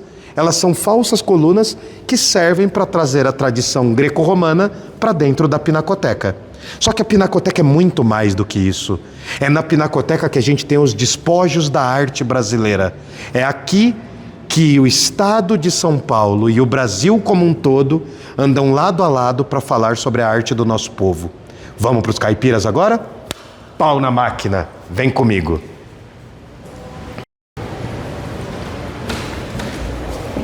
Nesse momento, a Pinacoteca está com uma exposição que vai até abril de 2025, falando sobre os caipiras. Essa exposição está dividida em 3 partes. Desde o início da construção da identidade do povo brasileiro, passando para a formação da imagem desses caipiras, até chegar ao declínio. Eu quero mostrar um pouquinho para vocês. Vem cá. Essa aqui é uma exposição extremamente rica. Olha como a imagem idealizada construída em São Paulo compôs a imagem do bandeirante e compôs a nossa relação com o passado. Aqui nós estamos diante de um quadro chamado Prelúdio. Reparem que nós temos uma índiazinha bonita e praticamente nua e um bandeirante ou um tropeiro cheio de segundas, terceiras, quartas e quintas intenções. Isso é quase como uma espécie de mito fundador da sociedade brasileira, só que mais especificamente um mito fundador da sociedade de São Paulo. O pessoal aqui de São Paulo, tanto os paulistas quanto os paulistanos, eles criaram muito essa imagem do bandeirante também como uma forma de mecanismo de defesa e de contrariedade contra os outros povos do Brasil. Era interessante no final do século XIX para o século XX, para as elites culturais e as elites econômicas de São Paulo, construir a imagem de os bandeirantes como pais fundadores da sociedade de São Paulo. Havia também uma imagem de uma coisa chamada Paulistânia, que seria o norte do Rio Grande do Sul, Santa Catarina, o Paraná, o Mato Grosso do Sul, Tocantins, Goiás e também Minas Gerais.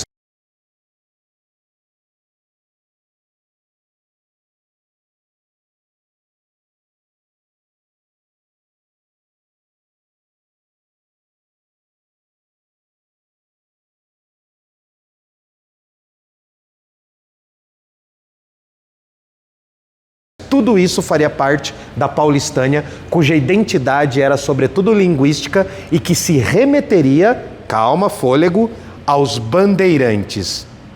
Vocês estão percebendo que o bandeirante está meio boy lixo ali, né?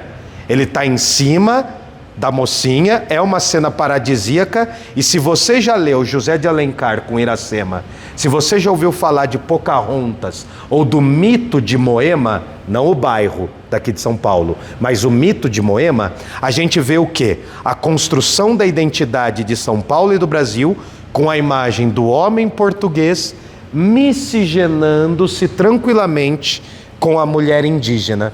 Só que essa imagem acaba escondendo a violência colonial, a violência que realmente ocorreu e a destruição dos corpos dos e das indígenas. Essa exposição, nessa primeira parte, nos dá essa imagem magistral do mito fundador brasileiro, que inclusive depois vai ser o mito das 3 raças. A gente passa por essa outra tela absolutamente fantástica, Olha como essa tela parece que está lavada. Em que sentido ela parece estar lavada? Parece que ela foi pintada nesses moldes e com essa falsa moldura para dar uma impressão de que ela está direto na tela, tal como um afresco ou como um mosaico. Repara também que, ao contrário daquela narrativa grandiosa da chegada dos europeus no continente americano, o que a gente vê aqui são dois degredados ou largados. Um acontecimento comum na história do Brasil e do continente americano é o fato de que muitos desses homens, degredados na Europa por serem criminosos, eram trazidos para cá justamente para aprenderem as línguas, os dialetos dos nativos, ou, como vai ser chamado depois, dos negros da terra. Bom, é interessante a gente perceber que essa imagem rompe com aquela composição clássica que tem, por exemplo, no Museu do Ipiranga, do Oscar Pereira da Silva, que retrata a chegada de Pedro Álvares Cabral. Avançando, eu quero mostrar uma coisa aqui preciosíssima. Vem comigo. Olha essa tela aqui. Essa tela é um estudo do pintor que eu vou falar a partir de agora, Almeida Júnior. Eu estou percebendo que o pessoal está chegando aqui. Vem mais pertinho um pouquinho. Pode vir, não vem com medo não. Pode vir. Galera, essa tela que vocês estão vendo aqui, ela é o estudo do Almeida Júnior. Almeida Júnior foi um dos maiores pintores do interior de São Paulo. Ele era de Itu, cidade inimiga de Jundiaí, né? Lá em Jundiaí tem um time de futebol muito ruim e em Itu também tem um time muito ruim. Só que Jundiaí sempre ganha, o nosso é pior.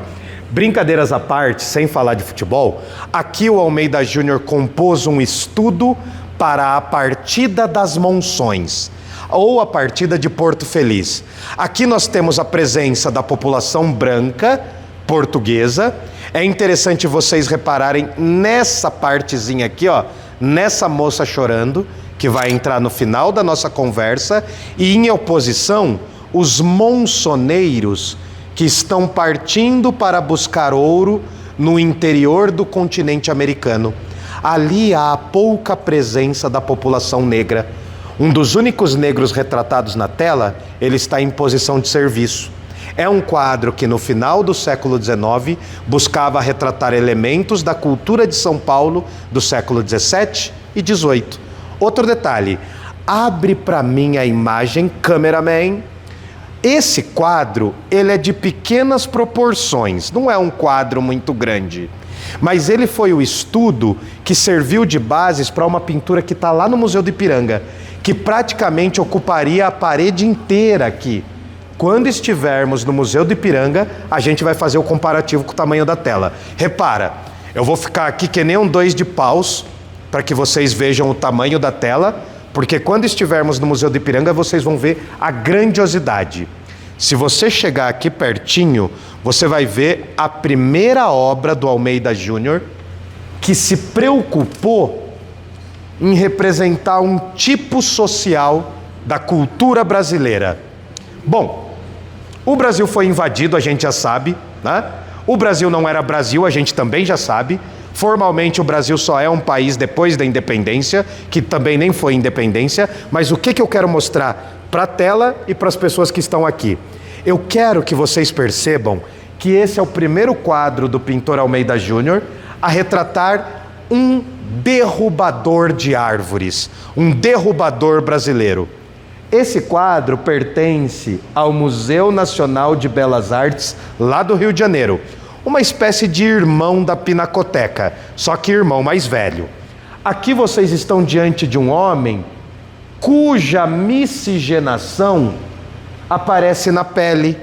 Representa provavelmente a mistura entre o homem branco português e a mulher indígena. Só que tem um detalhe: este homem foi pintado na Europa pelo pintor. E o Almeida Júnior provavelmente usou um modelo ou espanhol ou italiano para representar. Ele está super tranquilo, depois de um trabalho extenuante, está todo suadinho, mira nos mamilos dele, ó, todo suadinho. Agora vem a baixaria. Desce abaixo da cintura, por gentileza, E olha o tamanho do pacote. Por que que ele mostra esse homem com um pênis frondoso? Justamente para naturalizar e ver nesse indivíduo miscigenado a expressão da força da natureza.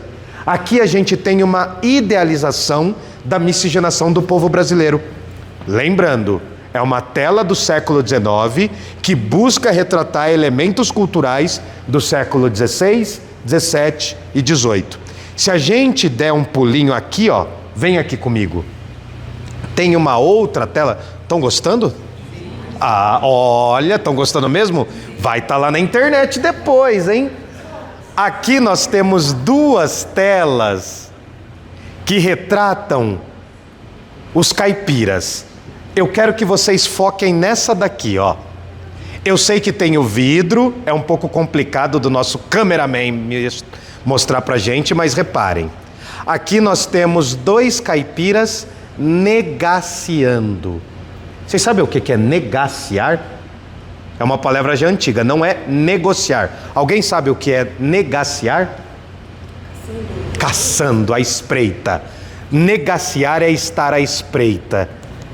Tanto o derrubador brasileiro quanto a tela que está aqui acabam servindo para criar esse elemento de identidade cultural do caipira, que fazia parte da paulistânia, dessa imagem da interiorização do território. Pensa comigo, Brasil é invadido, logo em seguida a galera costuma fazer as entradas, fazer as partidas para a interiorização do território. Só que no caso de São Paulo é complicado, né? Porque entre o litoral e a cidade de São Paulo tem uma coisa chamada serra, que acaba complicando a situação. Aliás, serra sempre complica, vocês entenderam a referência. Aqui nós temos os caipiras negaciando, que vão ser o ponto forte para a gente chegar nas grandes obras do Almeida Júnior, que vão retratar os caipiras. Vem cá, olha isso aqui. Aqui nós estamos diante da exuberância do Almeida Júnior. A molação interrompida é uma tela pequena. Reparem o meu tamanho em relação à tela. Olha isso aqui. Hã? Formou gente aqui, ó. O pessoal veio ver. Que legal, que legal. Vocês vão seguir a gente também nas redes sociais? Ah, então tá. Venham fazer uma visita. No sábado eu vou fazer visita e no domingo também. Aqui vocês podem reparar que essa imagem, né, é interessante porque nós temos um homem que está molando um machado, nós temos também uma moldura extremamente rebuscada e refinada, nós temos um caminho aqui. Nesse momento, no final do século XIX, São Paulo estava ditando as regras econômicas do Brasil. Tanto São Paulo quanto Minas Gerais estavam no período da República Velha, a famosa República Café com Leite. A busca por uma identidade da cidade de São Paulo que negasse as referências ao Nordeste, negasse as referências ao Sul e, sobretudo, ao Rio de Janeiro, era muito forte. É nesse momento que a xenofobia de São Paulo também está crescendo. E olha que interessante, essa tela vai receber a encomenda e o Almeida Júnior vai pintar essa versão aqui, ó. Olha como essa tela monumentaliza a imagem do caipira. Aqui nós estamos diante de um caipira amolando. Se você reparar, a roupa dele parece também feita de forma muito rústica. Eu gosto dessa tela porque o facão dá uma espécie de equilíbrio para o corpo. Esse corpo que está ondulante aqui, ó, e essa posição de atenção. Câmera, vem aqui bem pertinho, cola na imagem. Reparem que as mãos foram bem propositalmente revestidas de carvão e lápis, quando o artista queria retratar exatamente a sujidade das mãos. Se você sobe um pouquinho, você vê a cabeça com um pano para proteger do sol. Se você vai lá para trás, agora você tem um elemento a mais da cultura do caipira. É a casa de taipa, de pau a pique. Tem a cerquinha, né? É caipira, é simples, mas quer ter propriedade privada. E aqui ao lado tem a bandeira do Santíssimo Espírito Santo. Que que isso nos transmite? No século XIX eu estou trazendo a identidade territorial, religiosa e cultural desse caipira, que está com aquela calça de pular brejo, ó, que no interior a gente tanto fala. Desses caipiras eu quero mostrar o outro caipira. Esse aqui é talvez o quadro mais conhecido do Almeida Júnior. É aqui que o caipira é monumentalizado. Reparem, nós temos a tela pequena, que foi pintada na mesma época que a Molação Interrompida, e nós temos uma tela de grandes proporções. Olha aqui, ó. Para quem é mais velho vai lembrar do Seu Madruga, para quem é ainda mais velho vai lembrar do Mazzaropi, e para quem ainda é mais velho vai lembrar do Jeca Tatu. Aqui o caipira é monumentalizado. Reparem, quando eu trago crianças aqui, eu pergunto geralmente para eles em que lugar do Brasil isso aqui aconteceu.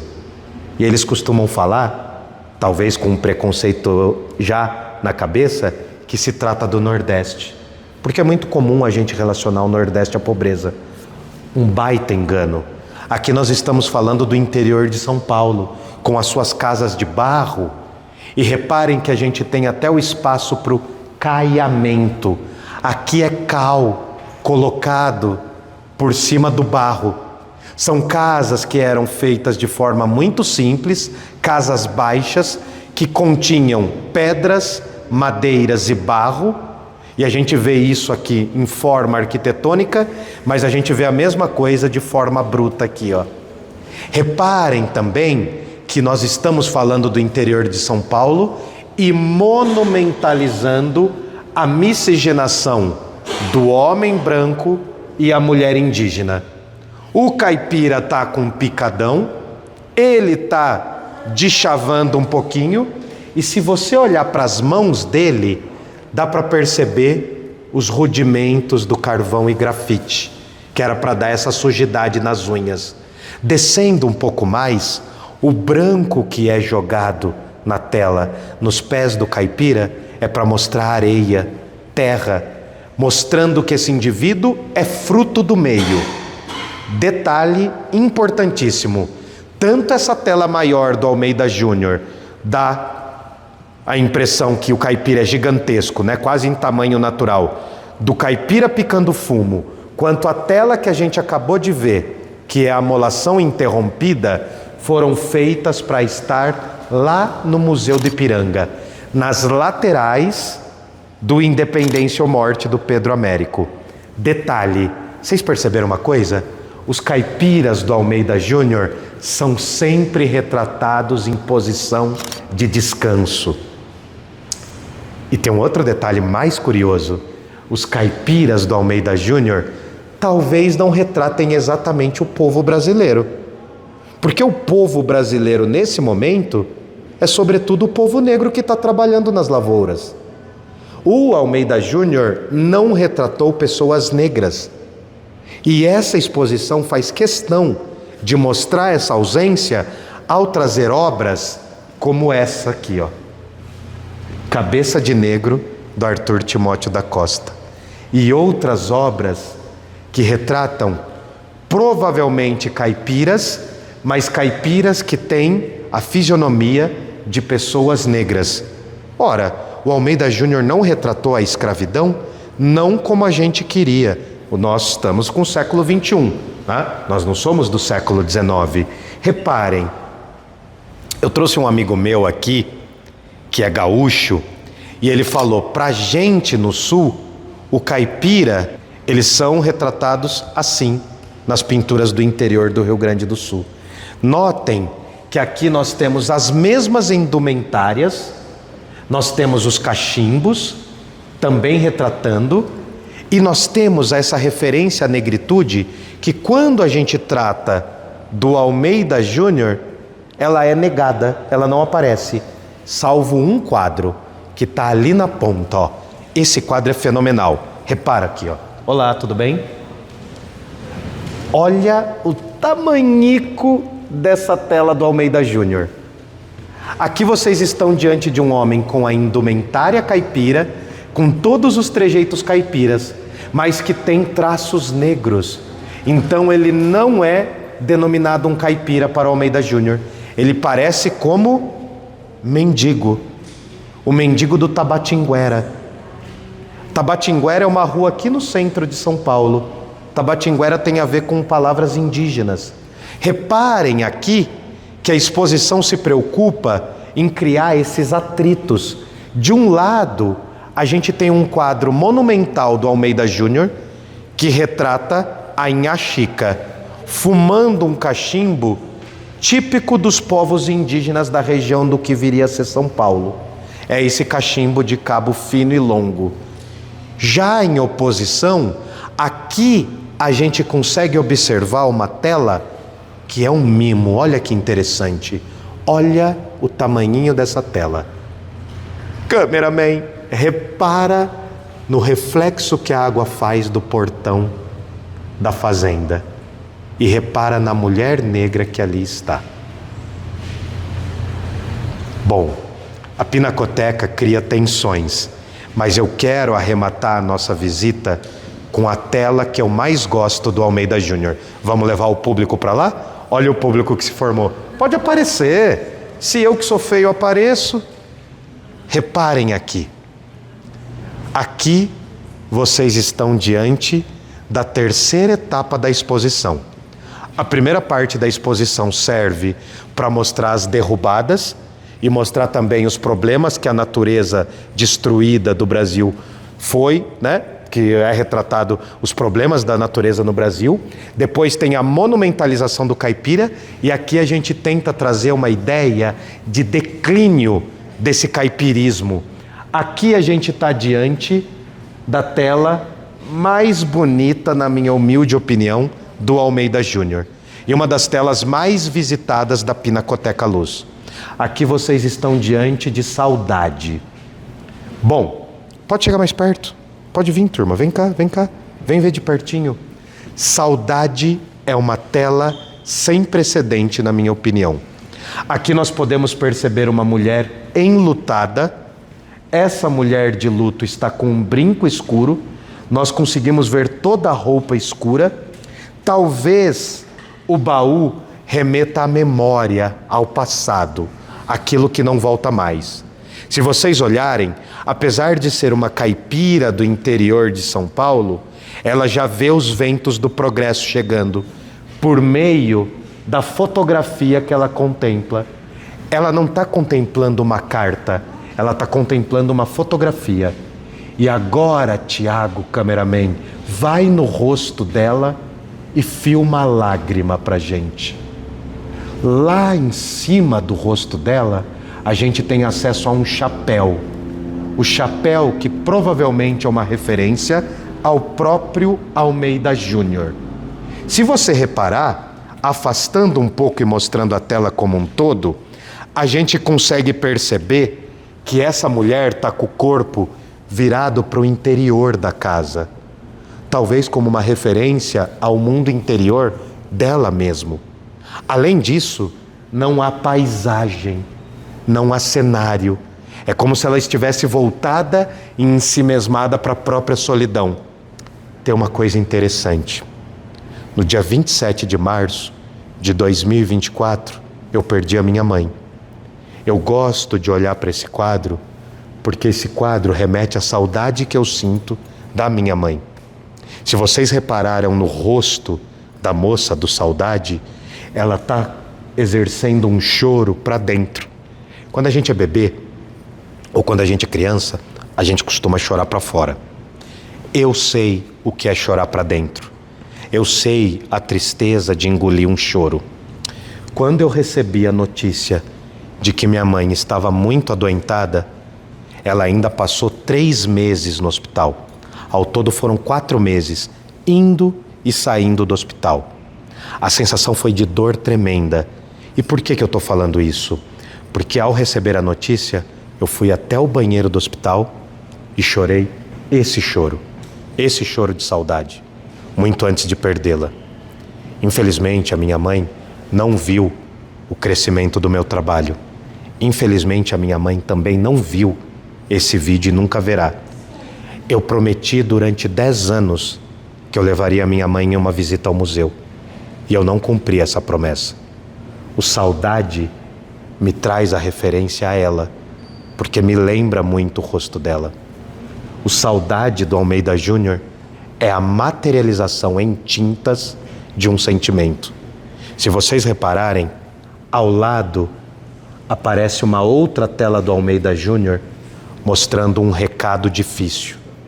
Aqui nós vemos uma criança e provavelmente uma mãe chorando, praticamente antecipando o luto da própria tela Saudade. Almeida Júnior morreu em 1899. No dia que ele faleceu, havia uma profecia de que um cometa poderia se chocar com o planeta Terra. Foi o fim do mundo para o Almeida Júnior, mas não foi o fim do mundo para a gente. O Almeida Júnior nos transporta para toda uma atmosfera do caipira, e você e todo mundo que está aqui precisa fazer dos museus uma frequência. Vir à Pinacoteca Luz é incrível. As nossas visitas guiadas e o meu curso de História da Arte servem para reorientar a importância da arte para o povo brasileiro. Se vocês repararem, se as pessoas que estão aqui repararem também, ali tem uma outra tela que nos mostra a melancolia do caipira. Saindo das lágrimas da saudade, a gente vai até o violeiro do Almeida Júnior. O caipira que está aqui no violeiro, é interessante a gente dizer que essa tela também foi posse da família da Tarsila do Amaral. Essa obra aqui, ela produz uma imagem do ambiente, do habitat do caipira, das suas práticas culturais.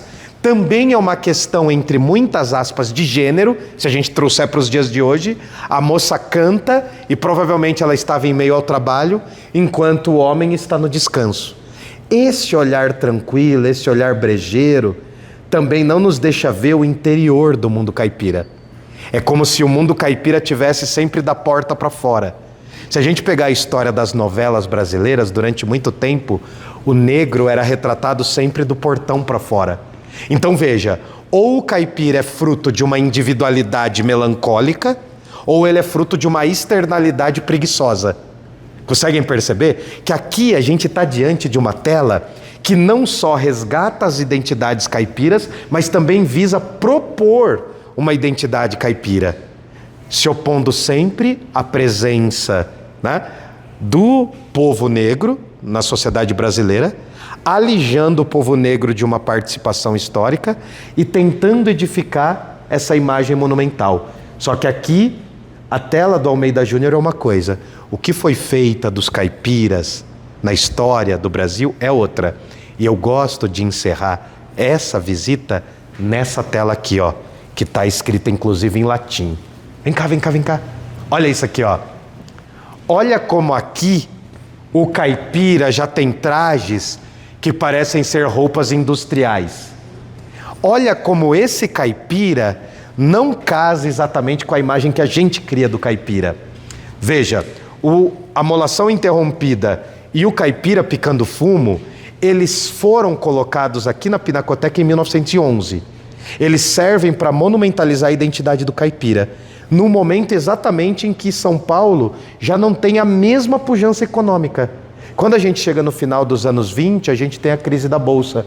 Toda aquela cafeicultura decai, e aí já não é mais possível mostrar o caipira como símbolo da sociedade brasileira. A gente tem essa imagem aqui do Pedro Weingarten, mostrando que os tempos mudam. Olha o olhar de desolação desse caipira aqui. Olha isso, o olhar dessa mulher. Veja que a própria imagem e as tintas utilizadas já mostram outros elementos. Tempera mutator, os tempos mudam. E aqui, ao lado, a gente tem uma outra obra que já mostra os caipiras diante da urbanização dos prédios. Aqui já não é um caipira idílico, pai fundador, nem um caipira monumental e nem um caipira, da saudade. É um caipira favelizado. É um caipira alijado da própria sociedade que ele constituiu. Era isso que eu queria falar para vocês nessa nossa visita. Espero que vocês tenham gostado, espero que vocês tenham gostado também. Valeu.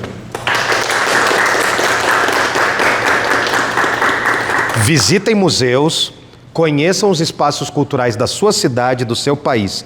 Não deixe para gostar de arte quando você estiver fora do Brasil. Comece gostando de arte no Brasil. Dá uma olhadinha no nosso vídeo, clica lá nos links na descrição, venha fazer os meus cursos, venha também conhecer as minhas visitas monitoradas pelos museus de São Paulo. Acredite no Parla, vida longa ao Parla e lembrem-se de uma coisa, é nos museus que a gente faz o atrito da memória. Obrigado, Tiago. Obrigado, equipe.